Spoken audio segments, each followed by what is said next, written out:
balik ke tadi ya. Jadi tadi mumpung kalian ribut, saya nyari-nyari juga nih. Tadi kan Bang Zuma nanya Yohanes 1:43 ya, sorry bukan 53. Enggak, tadi yang saya mau bawa, tadi siapa yang bawa Lukas 7:36 itu dulu satu-satu.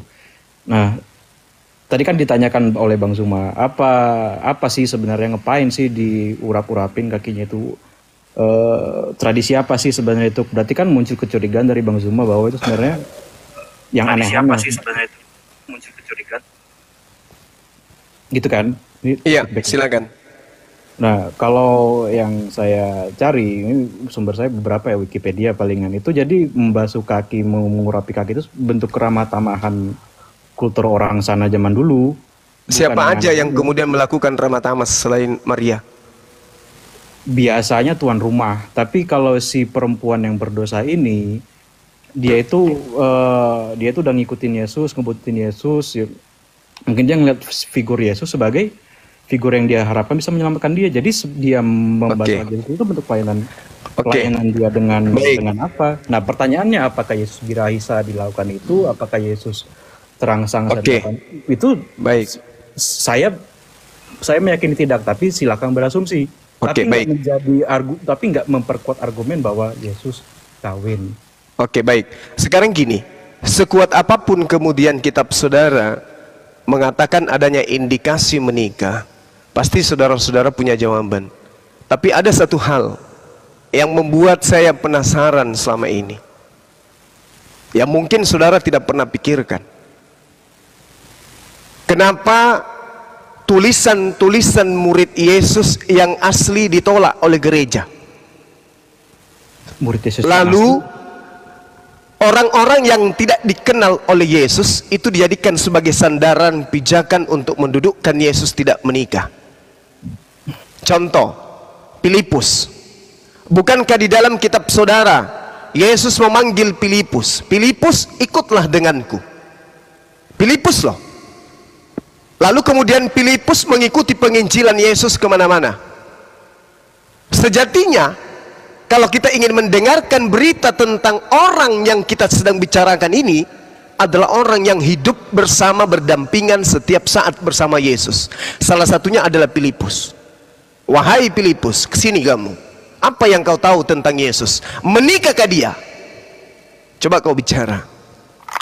Itu kalau kita menggunakan logika sehat. Tapi apa yang terjadi sekarang? Tulisan-tulisan Filipus ditolak oleh gereja. Ada apa? Apa yang menjadi standarisasi dari gereja untuk mengatakan bahwa tulisan Filipus tidak sah, tulisan Lukas sah? Sementara Filipus adalah orang yang dipanggil secara langsung tanpa perantara oleh Yesus. Masih sehat kan logika Anda? Filipus, ikutlah denganku. Lalu diceritakan di hasil penyelidikan Lukas, di Kisah Para Rasul 8, justru kemudian Filipuslah yang menceritakan tentang Injil Yesus. Apa itu? Kabar gembira tentang Yesus. Anda coba lihat di dalam Kisah Para Rasul 8:35. Ingat, Kisah Para Rasul tulisan Lukas. Orang yang melakukan penyelidikan, yang menjadi objek penyelidikannya adalah Filipus. Berarti Filipuslah yang lebih berhak menceritakan tentang Yesus. Maka mulailah Filipus berbicara dan bertolak dari nas itu. Ia memberitakan Injil Yesus kepadanya. Yesus dan juga Filipus adalah orang yang hidup berdampingan. Belum lagi kalau kita melihat di dalam Kisah Para Rasul 8:26, kemudian berkatalah seorang malaikat Tuhan kepada Filipus. Malaikat Tuhan berkata kepada Filipus. Tidak pernah ada dinarasikan malaikat Tuhan berbicara kepada Lukas, tapi malaikat Tuhan berbicara kepada Filipus. Maka Filipus punya hak mutlak untuk bercerita tentang Yesus. Pertanyaannya sekarang, mana Injil Filipus? Kenapa disembunyikan?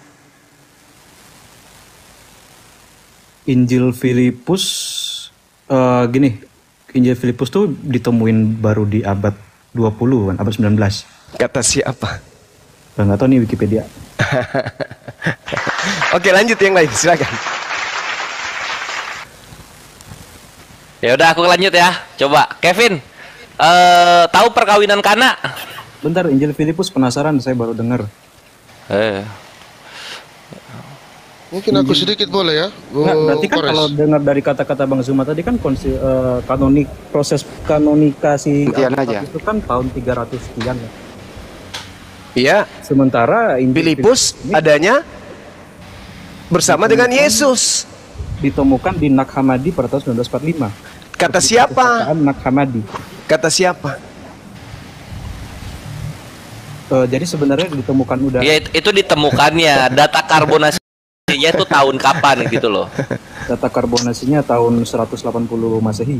Cakep. Berarti kan ada kemungkinan waktu proses kanonisasi Injil Filipus ini pun bahkan nggak ikut. Nah, itu dia bahaya itu. Kalau gitu. Bahaya. Asumsi lagi berarti. Nah, itu Asumsi, bahaya itu. Kemungkinan asumsi. Fakta di lapangan yang kita pakai itu standarnya adalah penggarisan tinta merahnya, benang merahnya maksud saya, antara Yesus dengan orang-orang yang ada di sekelilingnya. Siapa aja yang Yesus panggil dalam penginjilan? Ada Lukas? Tidak ada. Yang dipanggil adalah Filipus. Filipus, ikutlah denganku. Yohanes 1 nomor 43. Berarti yang tahu tentang dalam luarnya Yesus adalah Filipus. Maka kalau ingin tahu tentang Yesus, tanya ke Filipus. Karena Yesus sendiri mengatakan, segala firman yang aku sampaikan telah aku sampaikan kepada Filipus. Tanya Filipus.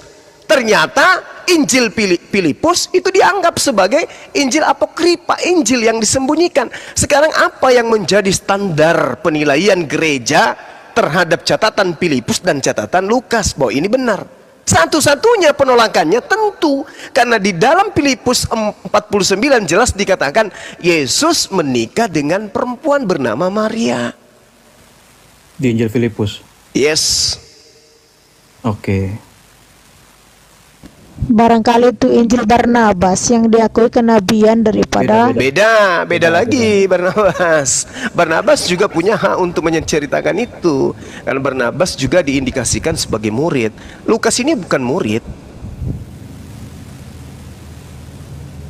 Lukas, Markus, penulis Yohanes bukan murid, penulis Matius juga bukan murid, Paulus juga bukan murid.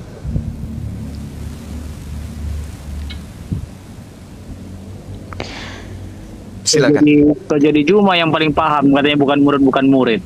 Ya, kalau Anda lebih paham, Kadang-kadang- tunjukkan bukti. Iya, kadang-kadang Gampang, Juma kan? ini, ya itu kan yang ke-12 muridnya kan jelas itu disebutkan juga. Oke, sebutkan. Ada nggak nama Lukas di situ?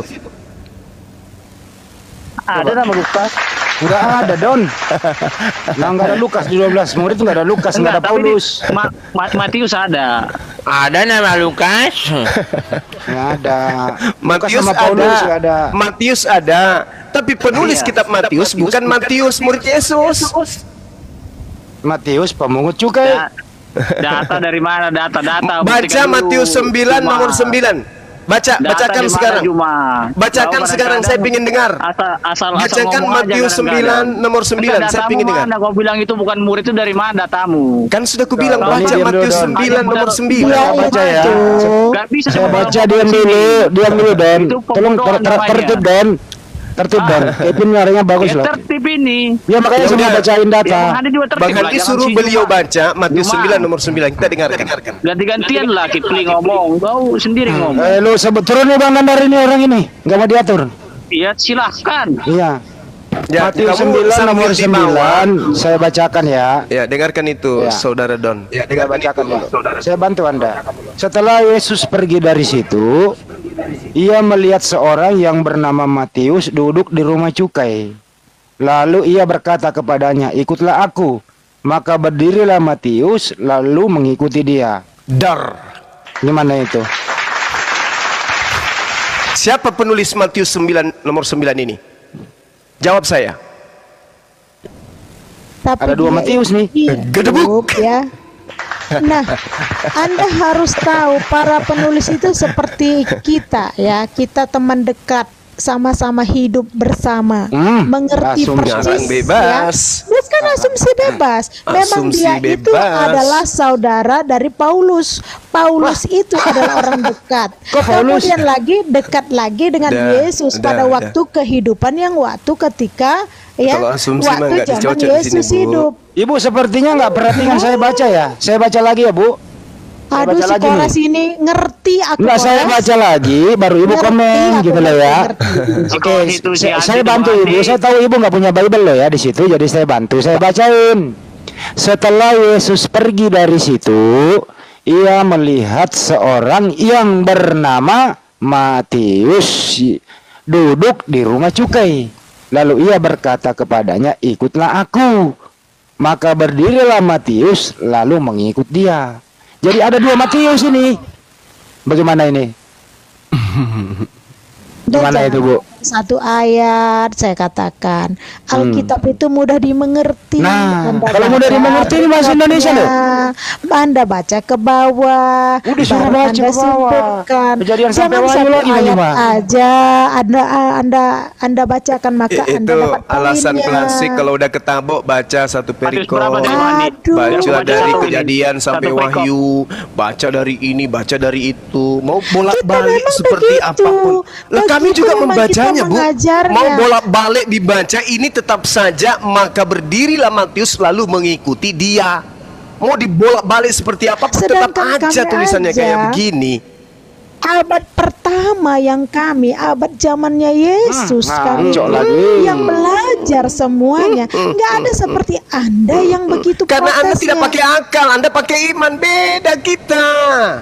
Ya Ini kitab Anda, wajar Anda modal iman. Ini kitab Anda. Kami tidak modal iman, kami modal akal untuk membedah ini. Beda kelas kita, Bu. Ibu iman, kami hargai itu. Tapi ketika kemudian kita menggunakan akal, yang Anda gunakan adalah asumsi akal-akalan. Anda ditertawakan umat Muslim. Ini jelas-jelas. Lalu Yesus berkata kepada Matius, ikutilah aku. Maka berdirilah Matius lalu mengikuti dia. Kalau penulis Matius ini adalah Matius itu sendiri, lalu Yesus berkata kepadaku dan berkata kepadaku, ikutilah aku, maka aku berdiri lalu mengikuti dia. Itu baru Matius. Lah, dia berkata kepadanya, Yesus berkata kepadanya, lalu berdirilah dia mengikuti Yesus. Iman silakan kita hargai, itu iman saudara. Kita nggak ada hak di situ. Tapi ketika ini dibedah pakai pisau ilmiah, maka itu tidak bisa kemudian. Tidak bisa Anda loloskan Matius sebagai murid Yesus yang menulis kitab Matius ini. Sekian, silakan yang lain. Mungkin kita kembali ke topik. Saya bisa sedikit ya, sebentar. Iya, silakan. Ya, kayak judul yang ditaruh oleh Bang Zuma dikatakan Yesus kawin. Ini juga sering diangkat oleh Bung Nandar ya. Yesus kawin, Yesus menikah, bahkan punya anak. Versinya Bung Nandar itu anaknya yang namanya Yesus Justus dan sebagainya. Walaupun sumbernya dikatakan diambil dari kitab yang tidak diakui. Ya, tidak diakui karena apa? Sumbernya tentunya diragukan oleh bapak-bapak gereja tentunya. Diragukan sehingga tidak masuk. Tapi bukan topik itu. Kita bukan mau ambil itu. Yang sering saya katakan, Yesus bagaimana dia kawin, sementara dia sendiri bukan hasil perkawinan. Ini kita harus pahami dulu. Yang paling penting, tujuan kedatangan Yesus ke muka bumi ini bukan untuk beranak cucu dan memenuhi bumi ini. Ini kita harus paham. Tapi tujuan dia adalah, misi dia adalah untuk suatu keselamatan bagi umat yang percaya. Dengan cara? Dan perlu, sebentar, nanti akan saya ini. Karena kita tidak bicara, saya diam aja, kita dengar dulu. Ya, caranya nanti saya jelaskan kalau mau tahu. Oke. Ya. Sementara Yesus datang ke bumi itu bukan untuk kawin-mawin dan memenuhi bumi, tapi harus diingat Yesus menghargai perkawinan. Buktinya apa? Ketika pesta perkawinan dikena kekurangan anggur, dia menyiapkan agar apa? Pesta itu tetap berjalan. Itu harus kita paham. Kita nggak Nah, bahas di situ, Bang. sebentar, masalah ini masalah kawin. Masalah kawin, ingat. Jangan lompat-lompat, karena mainnya keroyok, lompat. Kamu kok kelihatan seperti jadikan anak anggur kecil. untuk tuan rumah Sabar, Andi sebenarnya. Diskusinya sabar, satu-satu. Bang Andi, sabar. Sabar Bang Andi, ngomong, sabar ngomong kan? Sabar Bang Andi. Tadi kalau Seperti Lu apa? jangan ngatur gua, Don. Lu gua yang ngatur di sini. Lu jangan ngatur gua. Ya Ya udah, terserah lah, silakan. diam dulu Bang Andi. Jangan Turunin itu Bang Nandar. Si Doni turunin. Turunin, Kerjanya- enak aja kerjanya main cuma ngatur dia di suruh sini. turunin. Satu Enak kok, persatu. dibawa lo, enak aja lo. Enak lo Gua di dibawa lo atas. ya. Gue di atas nggak di bawah, ini lagi dengar. Lanjut, Nah, lanjut. terusin. Oke, kita lanjut ya, satu-satu kelihatan dewasa biar ada yang poin yang didapat gitu loh. Walaupun saudaraku ini tidak mengimani Alkitab, tetapi membedahnya sesuai dengan pendapat yang sesuka hati mereka, ya kita nggak keberatan. Karena orang Kristen memang diajar demikian. Pada waktunya akan ada muncul-muncul seperti ini. Kita lanjut ke poin. Ya, apa misi kedatangan Yesus? Untuk menjadi yang namanya kita sebut sebagai juru selamat bagi yang percaya. Untuk yang tidak jangan dipaksa. Karena ini menyangkut iman dan kepercayaan. Sehingga bukan berarti karena Yesus tidak kawin dan dia tidak menghargai perkawinan. Perkawinan tetap dia hargai. Buktinya dia menghadiri ketika resepsi sementara berjalan ya. Kekurangan minuman dia bantu. Karena pesta itu kalau tanpa minuman atau anggur, pesta itu dianggap bahwa kurang bagus. Maka melakukan. Nah, yang pengen saya agar kita ketahui bersama, dari mana nafsu Yesus datang untuk bisa kawin sementara Roh Kudus yang turun kepada Maria, ya walaupun Yesus 100% manusia, kita percaya itu 100% manusia, tapi nafsu kedagingan dia bisa menghalau itu. Karena apa? Dia harus sempurna, dia harus layak untuk menjadi penebus. Ingat, dia harus sempurna, harus layak. Karena saya melihat di bawah, di kolom komentar di bagian bawah, banyak mengatakan kalau bukan menikah berarti dia berzina. Sementara di rekan-rekan kami yang tidak percaya Kristen itu mengatakan bahwa Yesus itu hidupnya suci, bukan disucikan ya. Hidupnya itu suci. Artinya apa? Dia harus terbebas dari segala macam dosa, kecemaran dan sebagainya. Ini Kalau kita dia harus menikah, paham dulu. apakah itu tercemar? Kalau dia menikah, maka misi dia itu bukan datang untuk menyelamatkan, tapi untuk beranak cucu dan tinggal di bumi. Tidak. Dia datang, umur sudah dinubuatkan. Sebentar, bisa? nanti saya jawab. Kenapa bisa? Nanti saya jawab. Apakah karena yang sangat bisa. sama Gantian, dulu? Bang. Bang juga lagi, Anda panjang. Apakah korban domba ada syaratnya harus domba perawan? Oke, ku jelaskan ya. Iya. Korban domba itu Bentar, kenapa Bang. harus Bentar, dipotong? Bang.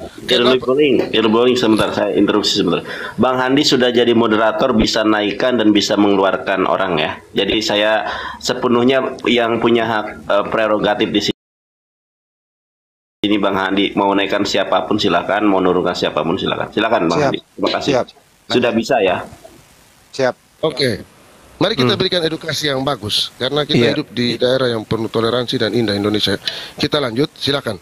Nah, apakah perkawinan itu bertentangan? Tidak. Saya sudah bilang, Yesus menghargai, menghormati perkawinan.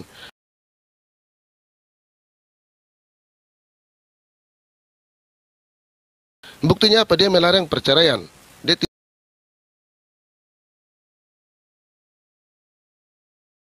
tidak boleh. Dia melarang jangan ada perkawinan, perceraian. Tapi dia menghargai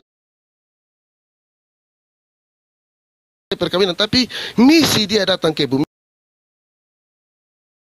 untuk bukan kawin mawin, tetapi misi dia memberikan contoh yang baik. Terlepas dari kawin mawin, karena dia bukan untuk kawin, karena dia bukan terbentuk atau ada di muka bumi ini karena faktor kawin mawin antara Yusuf dan Maria. Tidak, mereka tidak saling kawin mawin, maka Roh Kudus yang turun, maka Maria mengandung dan diakui bahkan mungkin oleh saudara-saudaraku yang tidak percaya Yesus sebagai Tuhan, mengakui bahwa Yesus sudah dari sananya tidak karena faktor kawin mawin, tapi berusaha dikejar justru Yesus harus kawin. Kadang-kadang saya bertanya, apa yang mau dibuktikan dengan kawin Yesus? Nah, Apa yang justru mau sebaliknya, dibuktikan? kenapa Anda Membuktikan. menyembunyikan? Kalau Yesus kawin apa masalahnya rupanya? Kalau dia, kan saya sudah jelaskan, ditanya lagi. Oke, saya jelaskan lagi. Mudah-mudahan jangan ditanya lagi. Mudah-mudahan jangan ditanya lagi. Karena itu bukan misi utama dia datang ke bumi. Ingat, dia menghargai perkawinan. Ingat, dia sangat. Bahkan Terus dia mencintai misinya anak-anak. apa? Misinya apa? menyelamat. Oke, misinya dia untuk menyelamatkan manusia, tapi bukan dengan terkait masalah kawin mawin. Lalu? Apa itu berbuat baik. Sebentar, hal kasih, menolong orang yang susah, memberikan pakaian, memberikan makan, menolong orang-orang yang sakit, membantu orang yang ini. Ya itu apa yang sering saya katakan, tindakan nyata. Peduli Tindakan terhadap nyata ya sesama harus tanpa dia memandang. praktekkan kawin. Lah, tidak harus lah.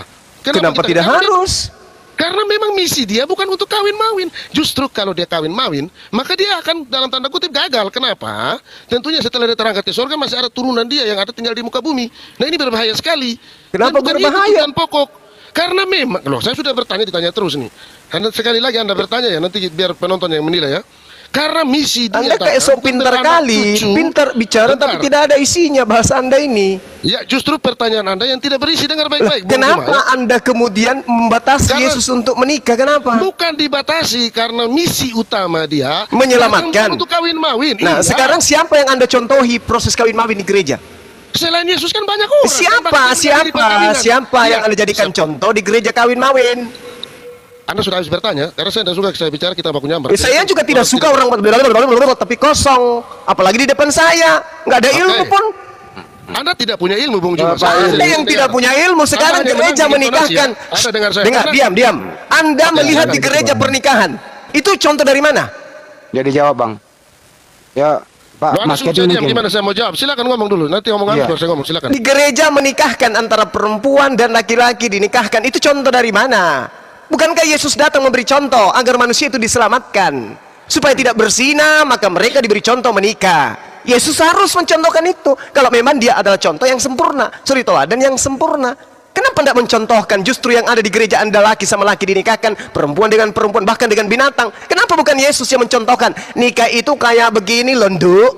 Terus kenapa Anda bersikeras dia tidak boleh menikah? Oh, karena alasannya dia datang bukan untuk bukankah diperintahkan di dalam kitabnya orang Yahudi beranak cuculah yang banyak, dan hukum itu berlaku kepada keturunan Adam. Kenapa Anda membatasi Yesus? Alasan satu-satunya karena Anda malu punya Tuhan menikah. Itu bantah saya, pasti karena itu. Sekarang ini Mas Iri pertanyaannya, ini saya moderatorin. Bang Iri, pertanyaannya Bang Juma, ya ada kawin mengawin di gereja, itu contoh siapa yang mencontohkan? Ajaran siapa? Silakan. Oke, dengar baik-baik penjelasanku. Udah aku jawab di depan. Dengar nih, dengar baik-baik ya. Yesus sangat menghargai perkawinan. Buktinya apa? Dia menghadiri. Tadi saya sudah jelaskan. Bahkan resepsi perkawinan di Kana karena minuman anggur kurang, dia melakukan mujizat, bahkan merubah air menjadi anggur. Bahkan ketika mereka bertanya tentang perceraian, dia melarang adanya perceraian, tidak boleh. Tetapi apakah itu belum cukup sehingga dia harus menikah lagi? Karena itu bukan misinya. Itu bukan tujuan utama dia datang ke bumi untuk kawin main. Tidak. Dia datang memberikan pengajaran, juga sekaligus memberikan contoh. Tetapi contoh yang diberikan di sini, jangan dipotong ya. Contoh yang diberikan di sini adalah bagaimana menolong orang yang lagi membutuhkan, lagi berkesusahan. Bukan bagaimana cara kawin mawin. Tidak. Itu bukan poinnya. Nah, kenapa ada apa dengan kawin mawin? Sebentar, brother. Nanti ini saya kasih kesempatan. Kenapa Anda bilang saya membatasi Yesus? Justru Anda memaksa Yesus harus menikah. Anda memaksa Yesus, kenapa kau tidak nikah? Kau harus nikah. Ada kitab yang menceritakan itu. Sebentar, brother, sebentar. Nanti ku kasih kesempatan. Biar kelihatan Anda dia kasih kesempatan saya. Gitu. Jadi oke, saya lanjut. Udah. Enggak ada poinnya. Oke. Enggak ada poinnya. Gantian gitu. Ya, berarti oke. Anda boleh mengatakan Yesus tidak menikah kalau muridnya tidak memberitakan dia menikah. Filipus muridnya memberitakan dia menikah. Ada di Injil Apokripa. Mana di Alkitab? Tidak ada, brother. Ya di kitab Anda, kitab yang spesial mendudukkan Yesus sebagai Tuhan, maka ada. Tapi di kitab Filipus ada. Ya mana? Biar kita buka bersama. Ayo, Filipus 4:9 menceritakan bagaimana kemudian Yesus itu menikah dengan siapa? Yesus dengan Maria, berumah tangga dia. Mari kita tampilkan yang tadi dibasuh kakinya, yang kitab dibedah tadi. Itu kitab kanon. Sekarang kitab Apokripa yang disembunyikan oleh gereja yang tidak mau ditampilkan, Injil Filipus. Kenapa nggak dipakai? Karena sudah dinubuatkan, brother, di kemudian hari akan datang ya penyesat-penyesat seperti itu. Makanya saya bilang apa poin? Apa yang disesatkan Filipus ketika dia menceritakan Yesus menikah? Emang itu menyesatkan? Ya sangat. Kenapa demikian? Yang menyesatkan itu yang mati, yang menceritakan Yesus mati bangkit jadi Tuhan. Itu yang menyesatkan. Lucu Anda ini. Justru itu dibolak-balik karena memang saudara tidak imani, agak sulit. Kita berbicara ini, kita dasarnya memang sudah berbeda, tidak bisa kita cari persamaan. Nah sekarang begini, saya ingin tahu dari Anda, apa dasar Anda menolak Injil-Injil Apokripa? Oke, Anda dengar ya, kenapa? Tadi saya sudah jelaskan di muka, saya ulang lagi. Ya, dengar baik-baik, karena Anda menolak terus. Kitab yang ada dikanonisasi dalam Alkitab itu, saat zaman itu banyak sekali kitab-kitab yang berseliweran, bertebaran di zaman itu, yang tidak dibuat dan tidak diakui dan saling bertentangan. Kenapa demikian? Kita harus pahami dulu, kalau Yesus kawin, tadi saya sudah tanya, tujuan dia kawin untuk apa? Apakah untuk menghargai perkawinan, dia harus memberikan contoh cara kawin yang benar? Kan tidak seperti itu. Tidak seperti, tapi dia menghargai. Apa alasan Anda menolak Injil lain? Ya karena bertentangan, brother. Bertentangan dengan apa? bertentangan dengan misi, visi dan misi kedatangan Yesus ke muka bumi. Apanya yang Kita bukan untuk bertentangan? kawin mawin. Apanya yang bertentangan? Oke, ku jelaskan ya. Mudah-mudahan bisa. Bertentangan dengan visi misi salah. Bertentangan Kok dengan salah? konsep, dengarkan. Kok bisa salah? Anda Bertentangan bukan dengan mahkamah, kok bisa tahu konsep saya salah Romawi benarnya? dan Yunani. Dewa mereka tidak kawin dengan Dengar, manusia. Kalau kita bicara keliru boleh. Saya kenapa tidak mengatakan Bang Zuma salah? Karena itu bukan otoritas saya menilai Bang Zuma. Ya Tidak sekarang mungkin apa kita yang bilang menjadi Bang Zuma tolak salah. ukur? Tapi Apa yang Anda menjadi keliru tolak dalam diskusi. ukurnya? Sebentar, Apa yang kita menjadi sepakat. tolak ukurnya? Injil Oke, yang lain kujelaskan. itu ditolak, sementara Kujelaskan, Injil brother. yang lain itu Kujelaskan nih, dituliskan tolong oleh ya. muridnya. Dari Murid diskusi Yesus kita- sendiri yang Oke, menulis. Dengar nih. Dari diskusi kita dari awal saya tidak pernah menyatakan Bang Zuma salah. Kenapa? Saya bukan hakim, saya bukan mahkamah. Saya menyatakan Karena yang saya sampaikan memang kebenaran. Kalau saya bilang keliru boleh, tapi kan Anda mengatakan saya salah. Ya kan? Oh, memang Anda salah. Nah, dasar apa yang Anda pakai sehingga Anda merasa diri Karena benar? Anda menilai Injil yang lain itu tertolak karena tidak berkesesuaian dengan misi katanya. Padahal Oke. misi apa? Misi yang Ku Anda jawab ya. maksud itu adalah Ku misi jawab nih. mempertuhankan Yesus. Bagaimana mungkin jawab. Tuhan menikah? Itu alasannya. Oke, Ayo. ku jawab nih ya. Boleh? Boleh ya? Boleh ya? Ya, silakan. Oke. Dari tadi ku bilang, aku tidak pernah menyalahkan. Kalau keliru boleh. Bang Zuma dengan seenak atau sederhana. Ya, saya katakan salah, Anda salah. Memfonis saya salah. Nah, Iya, memang. dasarnya apa? Dasarnya oleh kitab yang ditolak. Karena apa? Dianggap itu adalah kitab penyesat. Oleh Kenapa kami. Anda mengatakan itu penyesat? Ya karena tidak diakui. Kalau diakui Siapa akan siapa dikanonisasi. siapa yang Ya, seluruh. menjadi siapa Kalau yang punya otoritas Aduh, untuk gimana mengatakan kita ini bicara salah ini seperti benar? Anda Bertanya bicara dulu seperti sama orang Anda. tidak berpendidikan, Bang Zuma, nggak Siapa boleh gitu. siapa Anda yang ngomong punya serius, ngomong otoritas mendudukkan perkara ini yang benar, ini yang salah di antara kitab-kitab itu? Siapa yang punya otoritas? Anda atau Yesus? Boleh ku jawab? Boleh. Silakan. Jadi potong terus masalahnya. Enggak menarik diskusi kita. Enggak menarik ya. Sekali saya Jawabnya jelaskan. panjang benar, singkat padat gitu Enggak, jawabnya. enggak ada Jadi poin Oh, enggak bisa. Bentar gitu. Berbicara kita. Kalau di tidak gereja bisa. boleh. Waduh, Apa yang Anda ingin dipotong sampaikan itu lagi. sudah di luar kepala, bukan di dalam Dipotong. Ya kepala udah, lagi. dilanjut aja. Nah, Dilanjut oke. aja. Sekarang Ini apa yang diskusinya menjadi bagus. tolak ukur Anda untuk mengatakan bahwa Injil Filipus itu tidak benar dan Injil Lukas itu benar? Injil Paulus itu yang benar. Apa yang menjadi tolak ukurnya dan siapa yang punya otoritas menentukan ini benar ini salah? Silakan. Anda suruh silakan tapi dijawab Anda komentar. Enggak ada guna. Karena diskusi. jawabannya nggak nyambung. Karena Anda memaksa jawaban harus sesuai dengan kemauan Anda. Dan Karena boleh seperti saya itu. mau pertanyaan saya dijawab, bukan Iya, komat dijawab kami. sesuai selera Anda gitu loh. Dijawab Sesuai menurut dengan selera pertanyaan. Anda. Kan nggak bisa gitu. Anda memaksa kitab yang tidak diakui oleh orang Kristen seluruh dunia. Anda paksa, gini saya harus aja. ikut kemauan Anda. Gini aja, Yang nggak gini aja, nyambung. gini aja, Bang. Kan yang saya tanya, siapa yang punya otoritas mengatakan ini salah ini benar? Mana bisa ku jawab? Nanti dipotong lagi. Siapa Silakan yang Anda punya otoritas silakan. menentukan ini benar ini salah? Silakan. Oke. Kita percayalah bahwa Bapak gereja ya. Bapak gereja udah selesai. Dengar dulu, kok Anda jawab sih. Bung Zuma. Lanjut. Anda kalau intonasi nada Anda kelihatan berisi, tapi jujur saya melihat Anda tidak punya pengetahuan apa-apa. Anda sudah Biar Anda paham menjawabnya. ini. Anda tidak Bapak punya gereja pengetahuan udah apa-apa, selesai. brother. Itu Anda udah poin memfitnah, bagi saya, dengar. udah selesai bagi Anda saya. memfitnah kitab suci orang sesuai selera Anda. Apakah kami keberatan? Kan Anda Dari udah jawab Alkitab tadi. Tadi Anda sudah menjelaskan. mengatakan bapak-bapak Karena saya gereja. ya mereka lah, karena mereka Ah, lah, udah, kita bisa selesai. Anda. Oke, Apa selesai. masalahnya? Selesai. Apa masalahnya? Nggak ada Tidak masalah. ada yang mempertentangkan. Justru yang Nggak ada mempertentangkan Anda yang tidak mengimani kitab ataupun agama orang. Itu jadi pertanyaan kami. Apa boleh Anda tidak imani sesuatu, Anda duduk beda dan membahas sesuai dengan selera Anda? Tentunya kami tersinggung seharusnya. Seharusnya Anda kami sudah tersinggung. Anda bisa menjawabnya, bayangkan Paman. tak? Kalau Anda kita sudah mana kami mengatakan lakukan hal yang bapak-bapak sama. gereja yang punya otoritas. Saya Iya, sudah, benar. makanya saya Dan tidak ada tepuk pertentangan. tangan. Kami tidak mempertentangkan hal itu. Yang mempertentangkan justru Anda. Ya kan Anda stop Gitu, brother. dulu ya. Bang Irip udah stop dulu. Anda udah jawab Bapak gereja, ya udah cukup. Mas Kevin, kenapa Mas Kevin silakan. Udah panas. Ya. Nggak apa-apa. Jadi gini, dari saya Kristen, kalau dari pandangan saya sendiri, kalaupun misalnya Alkitab yang ada sekarang itu dikanonisasi oleh Bapak gereja, ya sebenarnya Bang Boling jangan terjebak di situ ya. Kita mengimani Bapak-bapak gereja itu sudah mendapat hikmat dari Tuhan. Ya. Waktu Kita hargai itu, Bung. Kita hargai.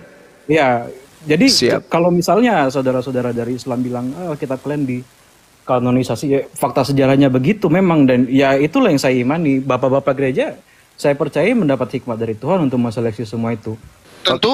Sip. Kan kita tidak dikasih kesempatan untuk menjelaskan karena dipotong. Kita hargai itu. Kan Bang udah Juma itu. Pertanyaan saya cuma Bang Juma jelas. itu kalau jago memotong pembicaraan orang, saya Bentar dulu akui Bang hebat dia. Irip, ini kan Mas Kevin lagi. Ya, silakan. Iya, Ya, giliran Mas dan Kevin Bapak. Bang Irip ya. Ya. Dan aku lanjutin dari pembahasan terakhir ya. Jadi ya ini kenapa Bang Juma udah mulai bawa kitab yang enggak terkanonisasi, berarti apakah boleh aku asumsikan karena argumen yang mendukung Yesus kawin itu enggak ditemukan di kitab yang terkanonisasi? Boleh tahu alasan saya? Hah? Sorry, Boleh tahu pertanyaan alasan gimana? saya? Boleh ya? Oke, saya utarakan. Di dalam kitab saudara yang Anda pegang menceritakan loh, naif kalau Anda tidak beriman terhadap kitab saudara itu. Di situ Yesus memanggil Filipus, Yohanes 1 nomor 43 loh. Apa katanya kemudian? Wahai Yesus, wahai Filipus, ikutlah denganku. Ini. Ikutlah denganku. Siapa yang dipanggil? Filipus. Lalu lebih jauh daripada itu, kisah para rasul. Kemudian berkatalah seorang malaikat Tuhan kepada Filipus. Yesus memanggil Filipus. Malaikat Tuhan berkata kepada Filipus. Sudah kuat kedudukan Filipus ini, udah kuat kali. Yesus memanggilnya, malaikat berkata pula kepadanya. Lalu kemudian masalahnya di sini. Masalahnya di sini. Boleh sabar. Masalahnya di sini. Dengarkan saya. Pasang kuping. Kalau ndak kuat kuping, mulut juga. Di dalam Kisah Para Rasul 8:35, maka mulailah Filipus bercerita dan bertolak dari nas itu. Filipus memberitakan Injil Yesus. Oke, sebentar Bang. Itu segue kita menuju kitab Filipus ya. Tapi sekarang saya mau diskusi saya ini nanti akan membahas kitab Filipus. Tapi saya nggak mau nanti diskusi kita yang akan datang ini bakal balik ke Alkitab kanonisasi lagi. Makanya saya tanya dulu sama Bang Zuma, apakah Bang Zuma bawa Alkitab Filipus? Karena ini kan kita kan topiknya benang merahnya soal Yesus kawin atau tidak, betul? Nah, iya. Jadi tadi kita udah berdebat soal apa bukti, gimana asumsinya Bang Zuma dari Alkitab yang terkanonisasi tentang Yesus kawin. Saya debat lah segala macam. Nah, sampai akhirnya Bang Zuma mulai perlahan-lahan mengarahkan ke kitab Injil Filipus. Akan kita bahas Injil Filipus. Tapi pertanyaan saya, kenapa mau melenceng ke Alkitab Filipus? Apakah yang Alkitab yang diterkanonisasi udah nggak ada lagi yang bisa Karena Filipus itu murid Yesus. Karena Filipus murid Yesus, Bang. Yesus memanggil Filipus, malaikat berkata kepada Filipus, maka sejatinya tentang Yesus yang kita harus dengarkan nih, kalau kita pakai akal sebagai tolak ukur, maka pernyataan-pernyataan Filipus dalam catatan sehari-harinya itulah yang harus menjadi standar kebenaran tentang Yesus. Bukan Lukas. Lukas ini siapa? Oke, berarti ini mau mengarah Filipus, Paulus ini siapa? Berarti ini mau mengarah ke yang fakta bahwa di dalam Alkitab Filipus itu ada dituliskan tentang perkawinan Yesus dan Maria Magdalena, betul? Yes. Pertanyaan saya, sorry, saya nggak bertanya dulu.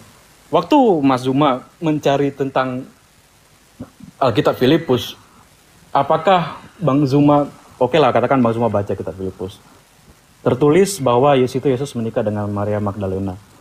Kalau misalnya memang tujuannya adalah untuk mencari kelemahan dalam kekristenan, Bang Zuma akan berhenti di situ, terus bakal ngasih tahu semua orang kalau Yesus kawin. Tapi saya sebagai yang mengimani bahwa meragukan Alkitab Filipus ini, saya mencari lagi, saya nggak berhenti di situ. Saya lakukanlah pencarian itu. Jadi ini yang dari beberapa menit pas kalian ribut, saya melakukan pencarian. Apakah Filipus yang di dalam Gospel of Filipus adalah Filipus yang murid Yesus? Perlu ketahui dulu ya fakta bahwa tokoh Alkitab zaman dulu itu namanya banyak yang apa ya istilahnya, yang duplikat gitu. Contoh Barnabas aja namanya, yang pakai Barnabas aja ada banyak, yang pakai nama Yohanes saja ada banyak dan segala macam. Itu satu.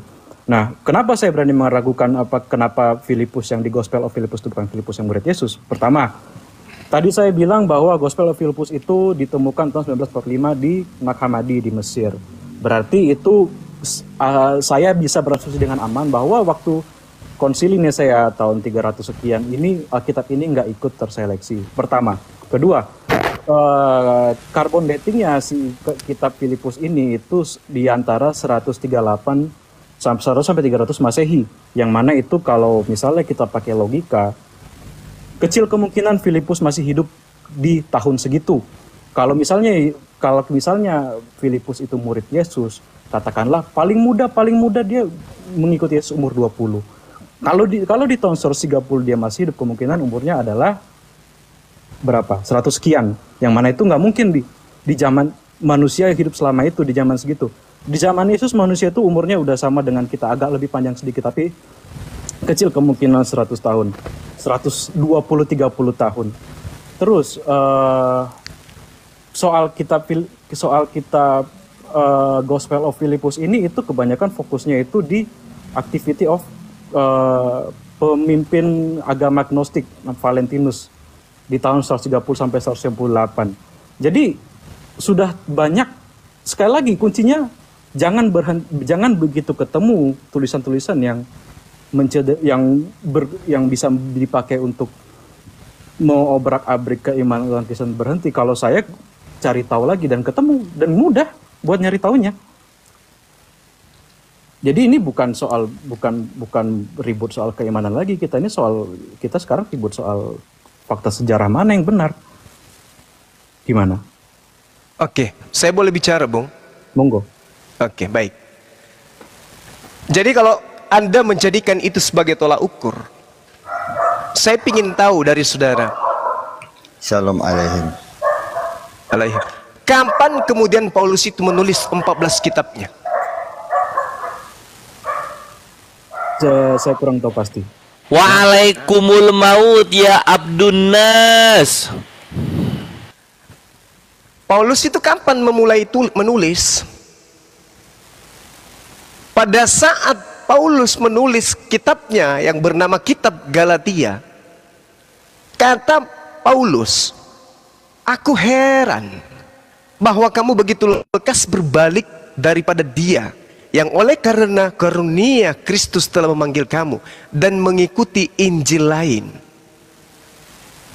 Paulus pada zamannya sudah mengetahui dan mengatakan ada Injil lain. Itu satu. Berarti sudah ada berselebaran Injil. Itu juga Anda harus tahu. Catatan pertama dari hasil penyelidikannya, dia torehkan tulisan seperti ini. Theophilus yang mulia, banyak orang yang telah berusaha. Sekali lagi saya katakan banyak orang. Ingat, banyak orang berusaha menyusun satu berita tentang peristiwa-peristiwa yang terjadi di antara kita. Banyak orang. Lalu Anda mengatakan yang menjadi tolak ukurnya adalah bapak-bapak gereja. Bapak gereja tentu tidak hidup bersama dengan Yesus. Yang hidup bersama dengan Yesus adalah Filipus. Saya kalau sebagai Kristen, yang saya cari, yang saya kejar adalah catatan pengabaran Filipus itu tertulis di mana. Kenapa? Lukas tak pernah dipanggil, Paulus tidak pernah dipanggil, Markus tidak pernah dipanggil, penulis Matius tidak pernah dipanggil, penulis Yohanes tidak pernah dipanggil. Yang dipanggil itu adalah Petrus. Kalau didengar yang saya bilang tadi, harusnya Filipus itu nggak hidup di Filipus yang di Alkitab ini, Filipus yang di Alkitab dengan Filipus yang di Gospel of Filipus beda orang dong harusnya. Ya, kalau dikatakan beda orang, sekarang yang Anda jadikan temuan bahwa dia menulis 120 tahun kemudian, apa bedanya dengan yang menulis di Patmos? Berarti bentar dulu, saya mau meluruskan satu dulu. Berarti salah dong yang Bang Zuma bilang Filipus ini berdampingan dengan Yesus. Loh, kan ada dalilnya, Bung. Oh, betul. Ada dalilnya. Di kitab saudara justru mengatakan itu. Iya, sorry. Dijebak saya. Berarti Filipus berhidup berkedampingan dengan Yesus. Betul. Filipus bukan Filipus yang nulis Gospel of Filipus, tapi betul. Bukan begitu. Dari mana Anda tahu? Dari hasil penelitian. Nah, kalau itu yang Anda jadikan sandaran, bagaimana dengan yang menulis di Pulau Patmos? Siapa yang menulis di Pulau Patmos? Markus, yang juga disebut sebagai Yohanes. Tapi kan Markus juga hidup bareng Yesus. Bapak dekat dengan kenal Yesus. Siapanya? Markus itu bukan Yohanes. Nama lain Markus siapa, Bang? Nama lain Markus siapa, Bang? Penulis Wahyu. Iya benar. Yohanes penulis Wahyu itu benar. Nama lain daripada Markus siapa, Bang? Yohanes Sabedius. Nama lain Markus itu siapa? Selain Markus, nama lainnya Markus siapa? Markus tuh nama lainnya? Kalau Markus tuh nama lainnya saya nggak ketemu. Baca kitab saudara, Kisah Para Rasul 12:12. Nama lain daripada Markus itu adalah Yohanes. Oh itu Oke, ya? beda lagi. Loh, Gini, Bang Suma. Memang agak tricky membaca nama-nama tokoh Alkitab. Salah Katanya itu. Nama-nama beda orang loh. Yudas yang ada di kitab Yudas di Alkitab itu bukan Yudas yang mengkhianatin Yesus. Satu contoh. oke, baik. Nah sekarang permasalahannya adalah, Anda percaya tidak bahwa Yesus memanggil Filipus? Itu dulu. Percaya, ada tulisan. Percaya. Anda percaya tidak bahwa malaikat berbicara kepada Filipus? Percaya. Percaya tidak kalau Filipus memberitakan Injil Yesus? Pada akhirnya ya, percaya. Oke, kalau begitu, mana Injil Filipus itu? Emang semua murid harus bikin Injil? Loh, kan Filipus memberitakan tentang Injil Yesus. Filipus tidak memberitakan Injil Lukas, Injil Paulus, Injil Markus. Dia memberitakan Injil Yesus. Belum lagi kalau kita melihat, Bung, di dalam Markus 1, coba Anda lihat. Markus 1 nomor 14. Markus 1:14. Iya, coba Anda baca. Dikerasin kalau perlu.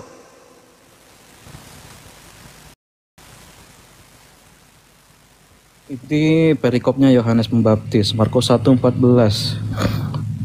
Sudah Yohanes ditangkap, datang lagi Galia memberitakan Injil Allah. Injil Allah. Yang sampai di tangan Anda Injil Lukas, Injil Markus, Injil Paulus, Injil. Mana Injil Allah yang diberitakan oleh Yesus di Galilea? Mana Injil Filipus, Injil Yesus yang diberitakan oleh Filipus? Dua hal ini yang memberatkan kemudian Anda.